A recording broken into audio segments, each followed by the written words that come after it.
Radhe Radhe everyone, जय श्री कृष्णा। तो दोस्तों, आज इस वीडियो में हम आप लोग को बताएंगे कि आंवला नवमी के दिन हमें कैसे पूजा पाठ करना है और ये आंवला नवमी किस दिन पड़ रही है और उसमें हमें व्रत करना चाहिए या नहीं करना चाहिए, कैसे करना चाहिए, सारी चीज़ें हम इस वीडियो में आप लोग को दिखाएंगे।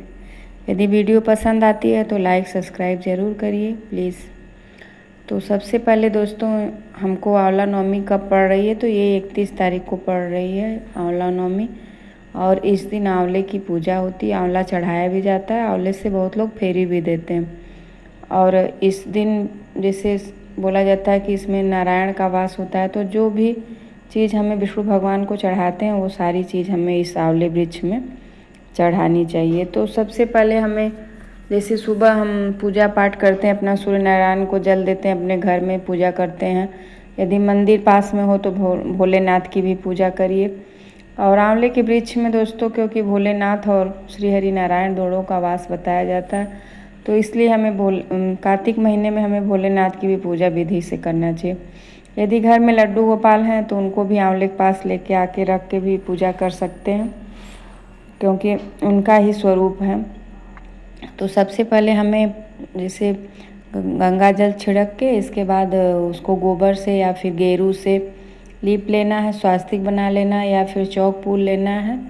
इसके बाद पूजा शुरू करनी है। तो सबसे पहले दोस्तों, श्री हरि नारायण को हल्दी अत्यधिक प्रिय है, तो इसलिए हमें हल्दी सर्वप्रथम चढ़ाना है।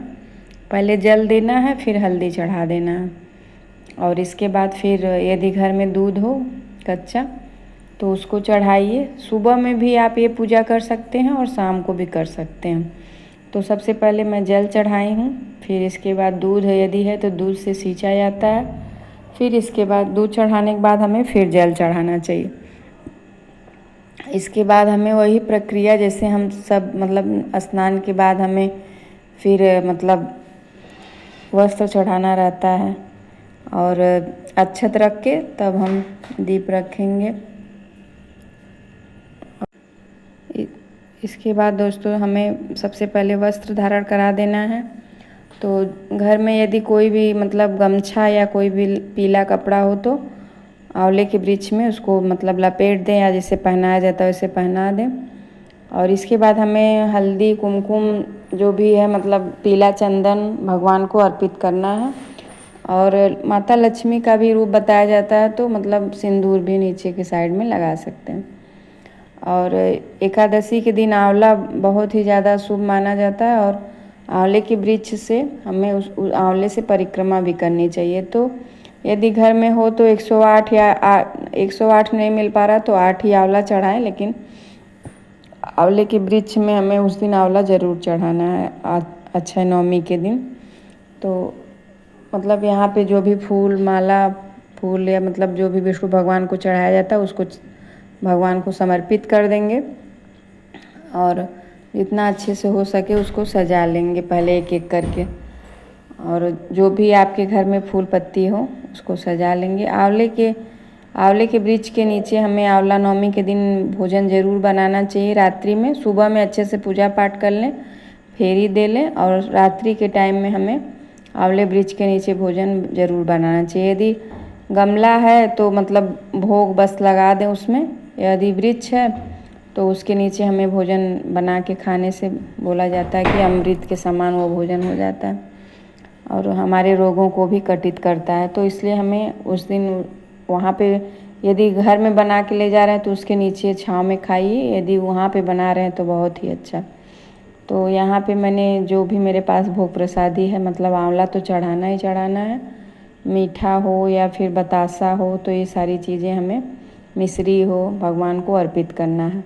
तो वहाँ पे हम भोग लगा देंगे। आंवला नवमी के दिन हमें भगवान श्री हरि नारायण की विधि विधान से पूजा करनी है। और घर में जो भी हो आपके पास, यदि वो जो खाना बना रहे हैं रात्रि में उसको मीट पूड़ी सब्जी या दाल चावल जो भी बना रहे हैं उसका पहले भोग लगा के, और आंवले के वृक्ष की उस दिन आंवला नवमी के दिन वृक्ष की कोई भी डाली न तोड़े, पत्ती न तोड़े। और आंवला की पत्ती एक दिन पहले ही हमको तोड़ के रख लेना है और वो जो भी भोग लगाएंगे उसमें एक एक दाना करके चढ़ा देना है। तो उसको मतलब विशेष ध्यान दें कि रात्रि में वो जो भी भोजन पके उसमें आंवला का पत्ती ज़रूर डालें।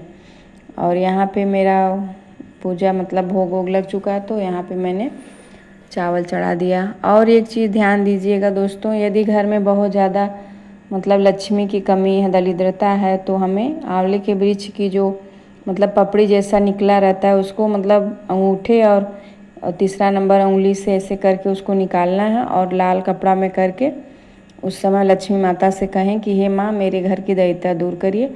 और उस मतलब लकड़ी को ले जाके लाल कपड़ा में लपेट के आपको अलमारी में रख देना है। 1 साल बीतने के बाद आप देखिएगा कि आपको क्या लाभ मिला। और इसके बाद पूजा समाप्त करने के बाद हमें आरती कर लेनी चाहिए। यदि आरती नारायण जी की आ रही है तो आरती उसको करिए, नहीं तो कर्पूर गौरम कर लीजिए। और कुछ न कुछ दक्षिणा ज़रूर चढ़ाइए। आंवला नवमी के दिन यदि हम ब्राह्मण भोज कराएं तो सबसे अच्छा है आंवले के नीचे। यदि नहीं करा पा रहे हैं तो एक सीधा निकाल के हमें पंडित लोग को पहुंचाना है।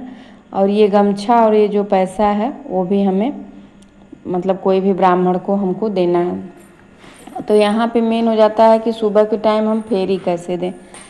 तो यहाँ पे रच्छा सूता ले लें या कच्चा धागा ले लें, उसी से हमको 8 या फिर 21, 51 जो भी आपकी सामर्थ्य 108 उतना तक फेरी हमको देना है। मेरा मतलब आंवला ऐसा है कि उधर सामने में दीवार है, तो मतलब उसके आगे ही हम लोग फेरी दे सकते हैं। तो यहाँ पे हम लोग ऐसे ही दे देते हैं। और यदि आपका देने लायक हो तो उतना बार धागा लपेटते जाइए और फेरी देते जाइए आंवला के वृक्ष में।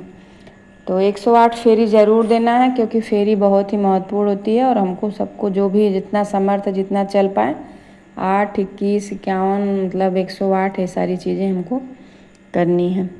पूजा की विधि यदि पसंद आती है तो लाइक सब्सक्राइब ज़रूर करिए आप लोग।